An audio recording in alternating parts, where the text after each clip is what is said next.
Thank you, sir. I stand on behalf of the Nationalist Congress Party in support of this bill. I would like to take this opportunity to congratulate the government on bringing the Jammu Kashmir Reorganisation and the Puducherry bill, which is long overdue. I would like to quote the Honorable B.R. Ambedkar ji. And the quote says, "I measure the progress of a community by the degree of progress which women have achieved," is something he said way back in 1927. And I think this is a very good step forward, and the entire House is clearly supporting this very progressive bill. Sir, I come fortunately from a state where women over the last 1 century have really contributed to my state, Maharashtra's growth and India's growth, starting from Jizau Mata to Ahilyabai Holkar to Savitribai Phule. Then the tall leaders of India like Sarojini Naidu, Aruna Asif Ali, Anandi Gopal Joshi, Sucheta Kriplani, Muthu Lakshmi Reddy, Ahilya Ragnekar was a one of the finest MLAs Maharashtra has had. And I was lucky enough to be part of the history that will be written about this country, where the first President of India, Pratibha Patil, then the first women speaker, Meera Kumar, and Indira ji as the first Prime Minister. Fortunately, sir, you and me have the opportunity to see Pratibha Patil ji and Meera Kumari ji, so we were both lucky enough to be a part of that history. Indira ji was the first Prime Minister of... So I think we are generally a very progressive country which has given a lot of respect to women, and they have been in decision making. Sorry? Present President also is over, Draupadi Murmu ji. So I think in the sense of the House is that in the growth story of India, women are equal partners in the growth story, and I think the government of today is recognizing them, so I would compliment them for what they are bringing in today. So it's a happy moment that we are complimenting each other. Mahal thoda acha ho raha hai. But there are a couple of questions I would like to raise, because after the debate which we had last week, a lot has been said about history.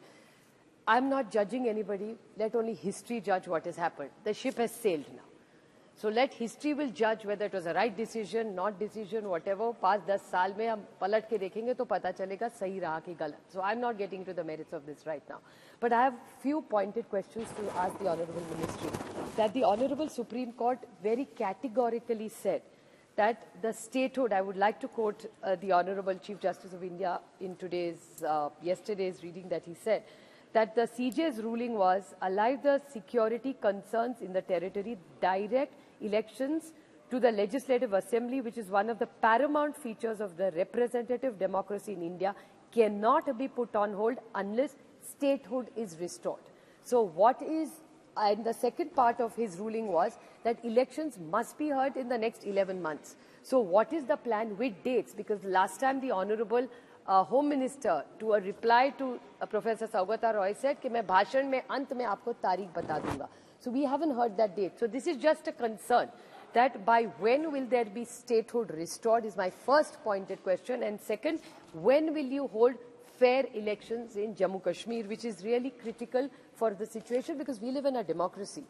The other question I would like to raise just to this House out of my academic interest is reservation and delimitation and the caste census. Sir, we in this August House unanimously passed the Mahila Arakshan Bill.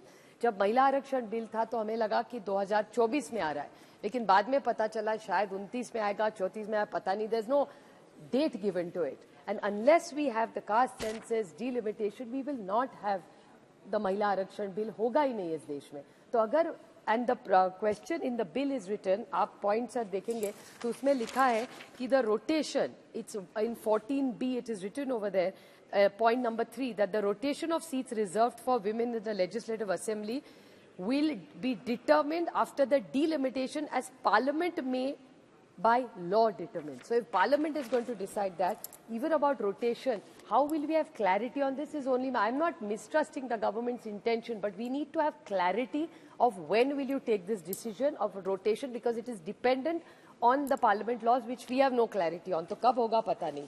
The other question I would like to ask this government is a very good point yesterday made also in the ruling yesterday, sir, that Justice Kaul talked about Truth and Conciliation Commission. A lot has been said in this government. The Truth and Conciliation Commission is going to be very, very critical for us to hold fair elections. So what is the commitment you're giving to this nation for the Truth and Conciliation Commission, because we don't want to go back to what happened in Jammu Kashmir. The whole intention of what you are saying of the government to have a very peaceful and a progressive Jammu Kashmir in the future. So I think it's a very good suggestion that has come yesterday about the Truth and Reconciliation Commission. So I hope you are going to do something about it. Now, there are two small concerns which come across, because a lot has been said about yesterday's order further. There is one small clarification which I'm asking. There's an Article 3 in which a lot of confusion has been in. So if the government can put it to rest, because it's come a lot in the media, that अगर एक राज्य के लिए आपने precedence rule करवाया, उसके बाद आपने एक निर्णय यहाँ से लिया, उसके बाद आप कोर्ट में गए, and that government, that state has been split, UTs have been made, whatever decision you have taken, right or wrong, history will judge it. But the way it has been done, can this same model be applied to other states, or it cannot be? Because otherwise, whoever has supreme power in Delhi, आज यहाँ बैठे, कल हम बैठ सकते हैं. So I think we must have good precedents which will take care of India's freedom movement and its democracy for the next, not a decade, but a century. I think the whole thing about our constitution is the finest constitution. So Article 3, if you could kindly clarify to the nation, because a lot of newspapers today have shown concern about it, which is my concern as a citizen as well. Thank you. But, sir, last one small point I'd like to just raise is this, that Jugal Kishore ji talked a lot about the investments in Jammu Kashmir, which is welcome. I am sure tourism has gone up, but electricity, many things I spoke even the last time. But the government is saying that 84,544 crores of investment has come into the state. Well, the ground reality is only 2,518 has come. So these are all alarming issues. So I think we can't, it's too early to celebrate as yet. So I would just like this honorable government, there is nothing to celebrate as yet, because we really need to, all of us, put our energies together to make sure Kashmir reaches where it deserves to be.